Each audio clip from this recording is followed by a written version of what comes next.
이 또한 지나가리라. 주중에 저는 이 찬양 가사를 많이 묵상했습니다. 고단한 인생길 힘겨운 오늘도 예수 내 마음 아시네. 지나간 아픔도 마주할 세상도 예수 내 마음 아시네. 믿음에 눈들어 주를 보라. 이 또한 지나가리라. 주어진 내 삶의 시간 속에 주의 뜻 알게 하소서. 코로나로 또다시 일상이 무너지고 성전 예배가 중단되는 답답하고 어려운 상황을 만났습니다. 그러나 우리는 지금 이 시간도 주님이 은혜로 일하고 계심을 믿고 이 또한 지나가리라. 이 믿음으로 인내하며 승리해야 합니다. 이스라엘에 이런 이야기가 전해 내려옵니다. 다윗이 왕이 된 후에 당대 가장 탁월한 한 세공인을 불러 명합니다. 너는 나를 위해 아름다운 반지를 하나 만들어 오너라. 그리고 그 반지에 내가 큰 승리를 거두어 교만할 때 겸손하게 할 수 있는, 그리고 내가 큰 절망에 빠졌을 때 용기를 줄 수 있는 한마디를 새겨 오너라. 어떤 한마디를 반지에 새겨 넣을까 고민을 하던 세공인은 당시 지혜롭기로 소문한 솔로몬 왕자를 찾아갑니다. 이야기를 들은 솔로몬은 이렇게 말합니다. 이 글귀를 반지에 넣으시오. 이 또한 지나가리라. 승리에 도취한 순간에도 이 글을 보면 왕께서는 겸손하실 것이며, 또한 절망 중에도 이 글을 본다면 왕께서는 큰 용기를 얻으실 것이요. 렌트 윌슨 스미스란 사람은 이 내용으로 이런 시를 썼습니다. 큰 슬픔이 거센 강물처럼 내 삶에 밀려와 마음의 평화를 산산조각내고 가장 소중한 것들을 내 눈에서 앗아갈 때면 내 가슴에 대고 말하라. 이 또한 지나가리라.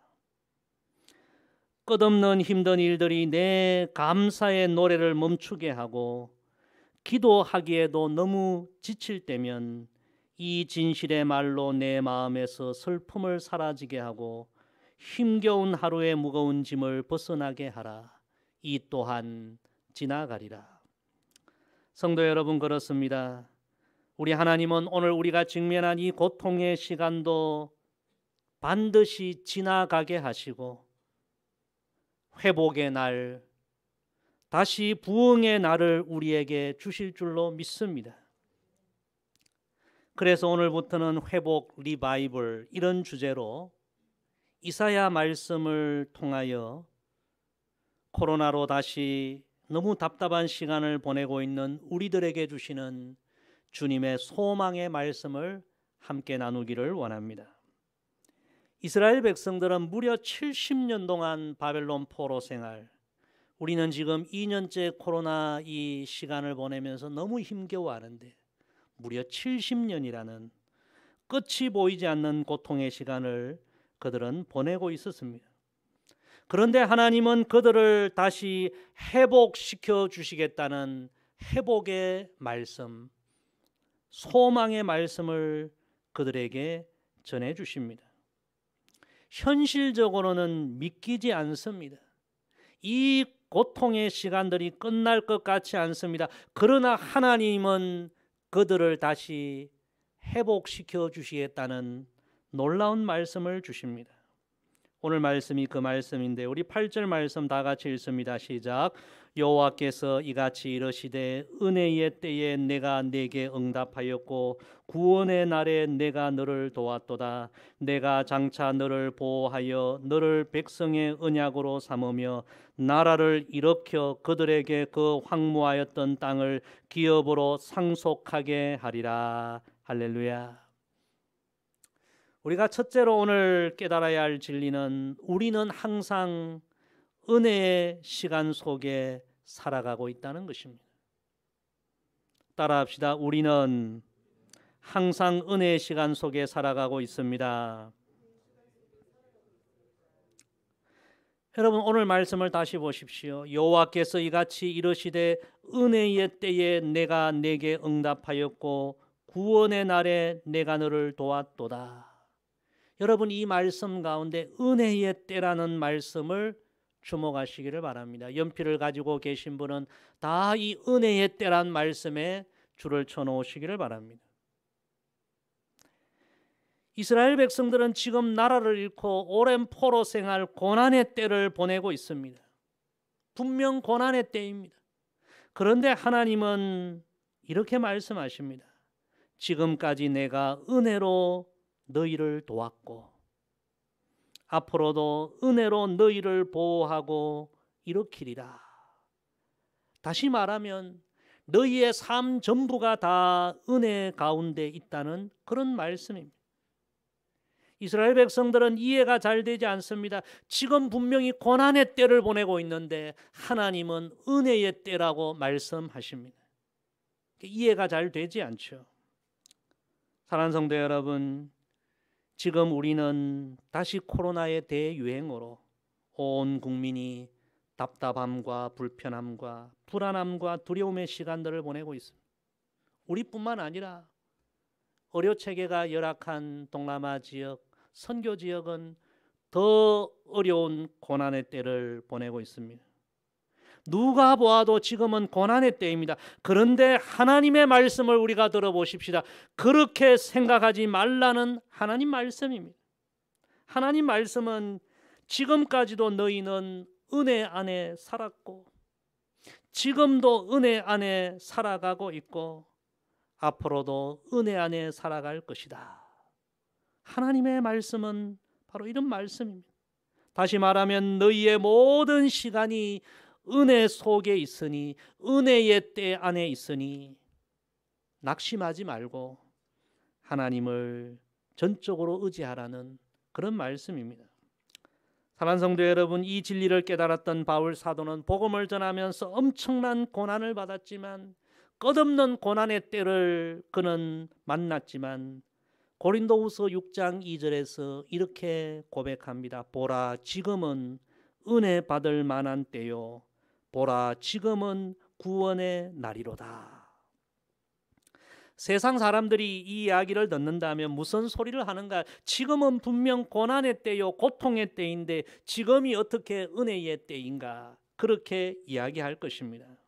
그런데 바울 사도는 지금은 고난의 때라고 이야기하지 않습니다. 지금은 하나님의 은혜의 때이다. 왜 이런 고백을 했을까요? 이 이야기를 이렇게 질문을 해보면 더 쉽고 명확하게 이해가 될 것입니다. 우리의 삶에 한순간도 은혜의 때가 아닌 적이 있었습니까? 이렇게 질문해 보면 이 말씀의 의미를 더 명확하게 우리가 이해할 수 있습니다. 성도 여러분, 우리나라의 역사를 한번 생각해 보십시다. 과거에 지금보다 더 어려운 고난의 시간들을 우리가 얼마나 많이 만났습니까? 일제강점기, 우리가 그때를 살아알지 않아서 그렇지 정말 어려운, 지금보다 훨씬 더 어려운 고난의 때였습니다. 6.25, 우리가 그때를 살지 않아서 그렇지 그때 정말 너무나 이 민족의 시련의 시기였습니다. IMF, 다 지난 날들을 돌아보면 너무너무 혹독한 고난의 때, 거기서 다 끝날 것 같은 벼랑 끝과 같은 그런 시간들이 많이 있었습니다. 그런데 여러분, 돌아보면 우리 민족은 하나님의 은혜로 그 위기를 극복하고, 놀라운 것은 그 위기 이후에 더 큰 하나님의 축복을 경험하고 여기까지 온 줄로 믿습니다. 분명히 고난의 때였지만 하나님의 은혜가 그 고난의 때에도 함께 하였다는 것을 우리가 지금 깨닫게 되는 것입니다. 우리가 그때 그 순간에는 정말 고난의 때라고 생각했지만 돌아보면 그때도 하나님의 은혜는 변함없이 우리 가운데 임하고 있었던 것입니다. 사랑하는 성도 여러분, 지금 우리는 이 코로나의 고난을 통하여 과거에 당연하게 생각했던 일들이 당연한 것이 아니라 하나님의 은혜였음을 새롭게 깨닫고 있지 않습니까?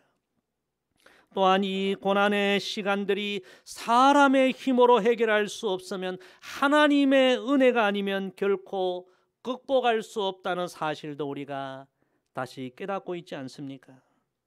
사랑하는 성도 여러분, 하나님께서 고난의 때를 보내고 있는 이스라엘 백성들에게 말씀하신 이 귀한 진리를 우리 모두가 깨닫게 되기를 주의 이름으로 축복합니다.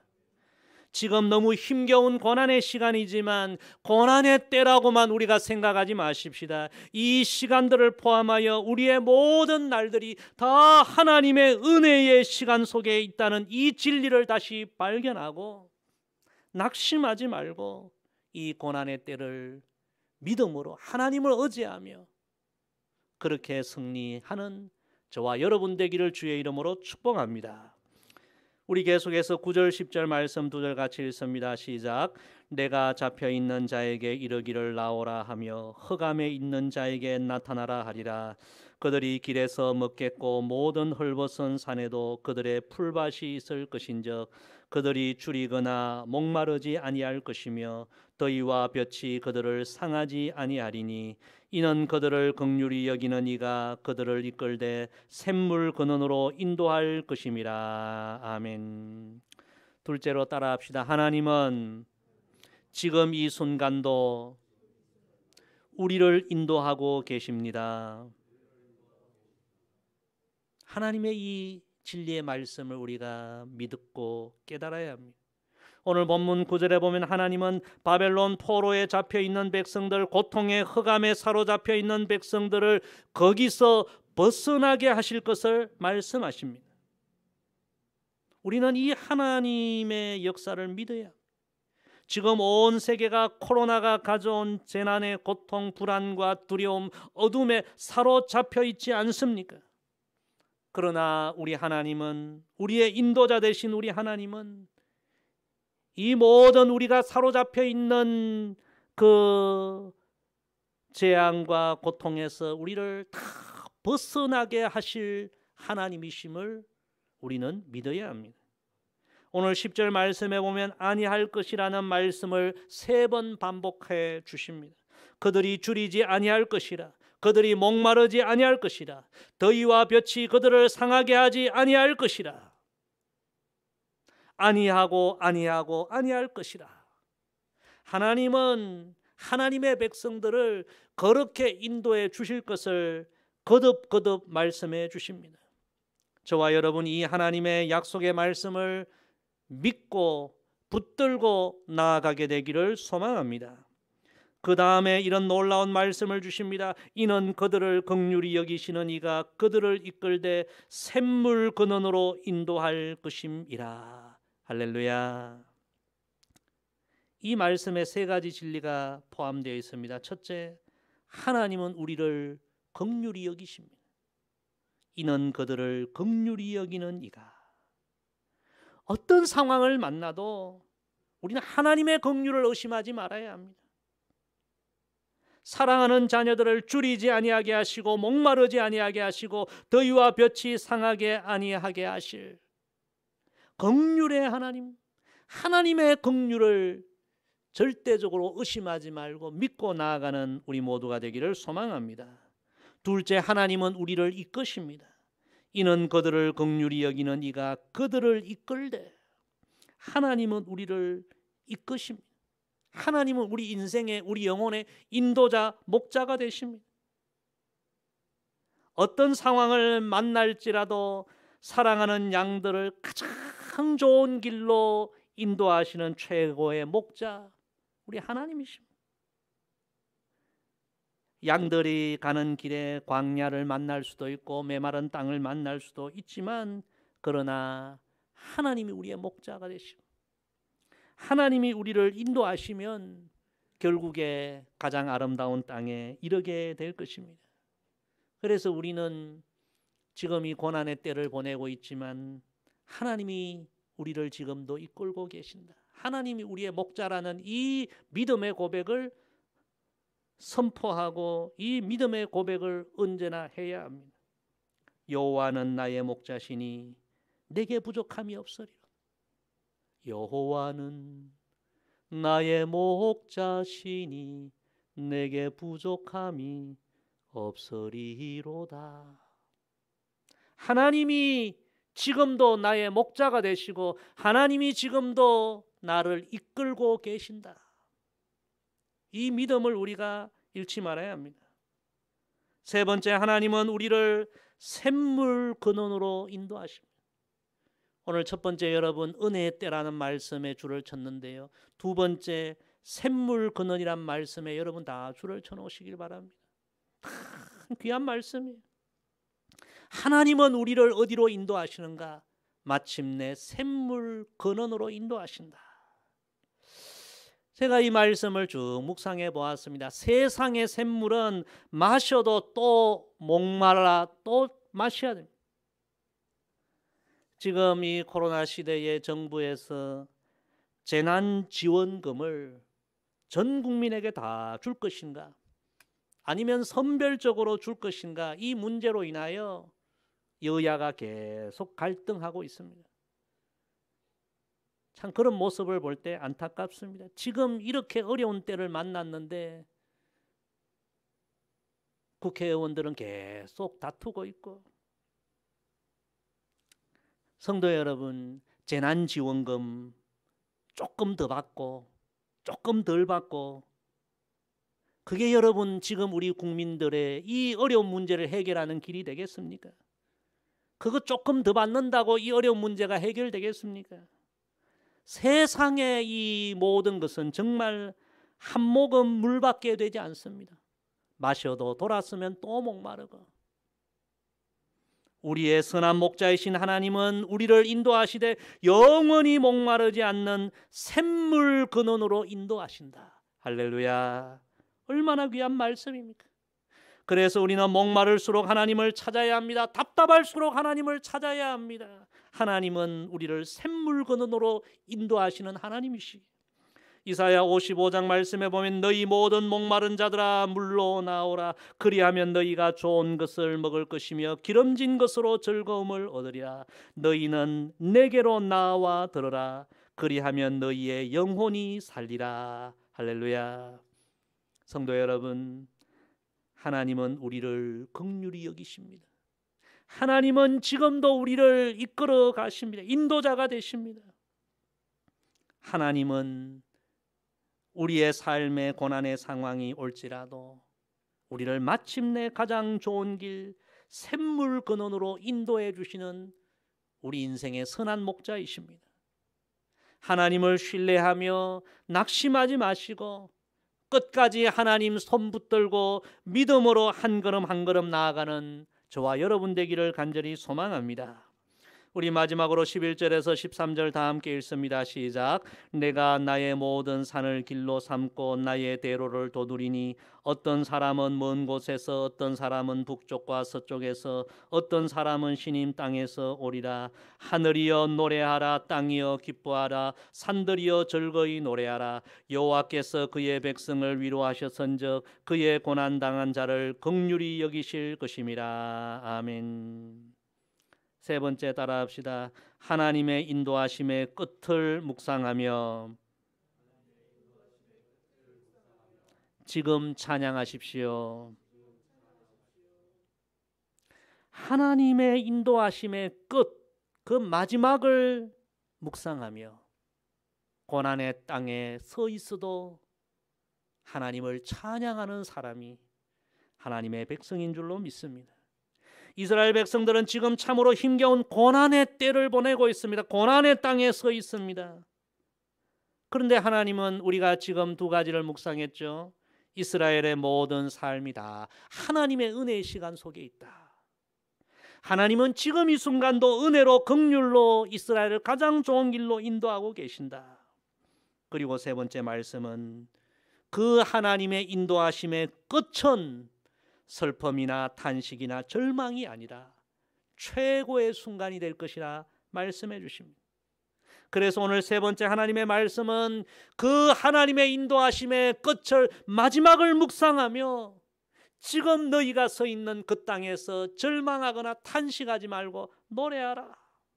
하늘이여 노래하라. 땅이여 기뻐하라. 산들이여 즐거이 노래하라. 여호와께서 그의 백성을 위로하셨은즉 그의 고난당한 자를 긍휼히 여기실 것임이라. 할렐루야. 하나님이 인도하시는 그 끝을 묵상하며 지금 노래하고 찬양하고 믿음으로 승리하는 우리 모두가 되기를 소망합니다. 여러분, 악한 영들은 어떻게 우리를 미혹합니까? 힘겨운 시간, 고난의 시간을 만난 우리들에게 자꾸 화나게 만들고 분노하게 만들고 누군가를 원망하게 만들고 불평하게 만들고 두려워하게 만들고 불안하게 만들고 절망하게 만들고 낙심하게 만들고, 그래서 우리를 자꾸 무너지게 하고 자꾸 넘어지게 합니다. 악한 영들은 그렇게 우리를 고난의 때를 보내고 있는 우리를 미혹하는 것입니다. 그러나 우리가 하나님의 말씀을 들어보십시다. 하나님은 그렇게 말씀하지 않습니다. 하나님은 지금도 우리를 인도하고 계시고 그 인도하심의 끝은 정말 하나님이 부어주시는 최고의 영광의 날들이 되기에 눈을 들어 하나님의 인도하심의 끝을 바라보며 그 끝날을 묵상하며 원망과 불평의 입술을 닫고 지금 찬양하라. 지금 노래하라. 사랑하는 성도 여러분, 이 말씀이 오늘 우리에게 주시는 하나님의 말씀이 되고 우리가 이 말씀 그대로 그렇게 살아가게 되기를 소망합니다. 그 옛날 사도 요한은 복음을 전하다가 잡혀 온갖 고문을 당하고 기독교 내려오는 전설에 의하면 이 악한 로마 군인들이 그 사도 요한을 뜨거운 기름에 데이게 하고 그렇게 고문을 당하다가 우리가 잘 알고 있는 대로 밤모섬에 가서 유배 생활을 하게 되지 않습니까? 사도 요한뿐만 아니라 당시에 수많은 성도들이 큰 박해 가운데 고통과 눈물을 흘려야 했고 순교의 피를 흘려야 했습니다. 그런 고난의 상황 속에서 밤모섬에 유배 중인 너무나 절망의 때를 보내고 있는 요한에게 하나님께서 무엇을 보여주셨습니까? 지금 이 모든 고난과 시련의 끝을 하나님이 보여주신 거죠. 지금은 이 사단의 권세가 이 온 세상을 다 장악하고 있지만 이 사단의 권세가 머지않아 다 무너지고 이 땅에 하나님의 새로운 역사가 시작될 것을 하나님이 보여주신 거죠. 요한계시록 21장에 이렇게 기록되어 있습니다. 또 내가 새하늘과 새 땅을 보니 처음 하늘과 처음 땅이 없어졌고 바다도 다시 있지 않더라. 또 내가 보매 거룩한 성 새 예루살렘이 하나님께로부터 하늘에서 내려오니 그 준비한 것이 신부가 남편을 위하여 단장한 것 같더라. 내가 들으니 보좌에서 큰 음성이 나서 이르되 보라, 하나님의 장막이 사람들과 함께 있음에 하나님이 그들과 함께 계시리니 그들은 하나님의 백성이 되고 하나님은 친히 그들과 함께 계셔서 모든 눈물을 그 눈에서 닦아주시니 다시는 사망이 없고 애통하는 것이나 곡하는 것이나 아픈 것이 다시 있지 아니하리니 처음 것들이 다 지나갔음이러라. 다 지나갔음이리라. 지금 너무나 힘겨운 고통의 시간을 보내고 있지만 하나님께서 요한에게 보여주신 것은 이 고난의 끝을 보여주신 것입니다. 요한은 그 밤모섬에서 하나님이 보여주신 이 모든 일의 끝을, 하나님의 인도하심의 그 끝을 묵상하며 고난의 땅에, 눈물의 땅에 서 있었지만 하나님을 찬양하고 하나님을 노래한 것입니다. 이 또한 지나가리라. 이 모든 것이 다 지나가리라. 그렇게 요한은 믿음의 승리자가 되었습니다. 사랑하는 성도 여러분, 오늘 우리 모두 이 시간 믿음의 귀를 다시 한번 열기를 소망합니다. 오늘 하나님께서 이사야서를 통하여 회복의 말씀을 주셨습니다. 이 고난의 시간 속에서도 고난의 시간 속에 우리가 있지만 이 시간들도 다 하나님의 은혜의 시간 속에 있는 시간들입니다. 우리가 지금 고난의 땅에 서 있지만 하나님은 지금도 우리를 인도하고 계시며 그리고 마침내 최고의 날을 우리에게 허락해 주시겠다는 이 하나님의 말씀을, 믿음의 귀를 열어 우리가 이 시간 다시 듣게 되기를 소망합니다. 그리고 이 시간 다시 우리가 믿음의 눈을 떠서 하나님의 인도하심의 그 마지막 끝을 바라보기를 소망합니다. 그 마지막을 우리가 바라보며 묵상하며, 비록 고난의 땅에 서 있지만 하늘이여 노래하라, 땅이여 노래하라, 이 하나님의 말씀처럼 끝을 바라보며 하나님을 찬양하고 하나님을 노래하고 낙심하지 말고 믿음으로 승리하며 나아가게 되기를 소망합니다. 비록 고난의 시간을 보내고 있지만 하나님이 우리에게 주시는 이 회복의 약속, 회복의 말씀을 마음에 새기고 이번 한 주간도 믿음으로 승리하는 저와 여러분 되기를 주의 이름으로 축복합니다. 기도하겠습니다. 아버지 하나님, 그 옛날 바벨론 포로 생활, 끝없는 고난의 시간을 보내었던 이스라엘 백성들에게 주신 하나님의 회복의 말씀을 오늘 우리가 다시 묵상하게 하심을 감사드립니다. 고난의 때이지만 이 시간들도 다 하나님의 은혜의 시간 속에 있다는 사실을 잊지 않게 하여 주시고, 고난의 땅에 서 있지만 하나님은 지금도 우리를 인도하시고 샘물 근원으로 인도하신다는 이 진리를 마음에 새기게 하여 주시고, 그리고 하나님의 인도하심의 끝을, 그 마지막을 지금 묵상하며 낙심과 절망과 한숨과 두려움을 다 벗어버리고 지금 우리가 서 있는 이 땅에서 하나님을 찬양하고 하나님을 노래하고 영광의 승리자로 살아가는 우리 모두가 되게 하옵소서. 예수님의 이름으로 기도드리옵나이다. 아멘.